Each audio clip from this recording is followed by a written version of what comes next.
Day 15 of my weight loss challenge. Morning லேட்டாக எழுந்துட்டேன். Sunday church இருந்ததுனால மார்னிங் எதுவுமே சாப்பிடல, வாட்டர் மட்டும் தான் குடிச்சிட்டு இருந்தேன்.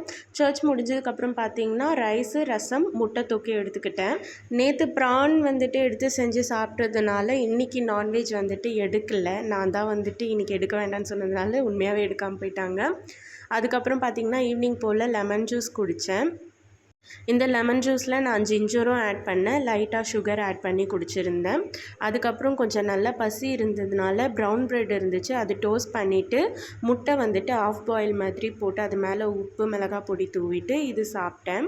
நம்மளை நாமளே ஹைட்ரேட்டாக வச்சுக்கணுன்றதுக்காக ஜூஸ் அண்ட் தண்ணி ஃப்ரீக்வெண்ட்டாக குடிச்சிட்டே இருந்தேன் இன்றைக்கி ஃபுல்லாக. இந்த மாதிரி நல்லா தண்ணி குடிக்கும் பொழுது ஹைட்ரேட்டாகவும் இருக்குது. அதே மாதிரி கிரேவிங்ஸ் வரும்போது அது உண்மையாகவே பசி இல்லைன்னா தண்ணி குடிக்கும் போது அது சரியாயிடுது. நைட்டு டின்னருக்கு பார்த்திங்கன்னா சாம்பார் சாதம், மாங்காய் சம்மந்தி எடுத்துக்கிட்டேன்.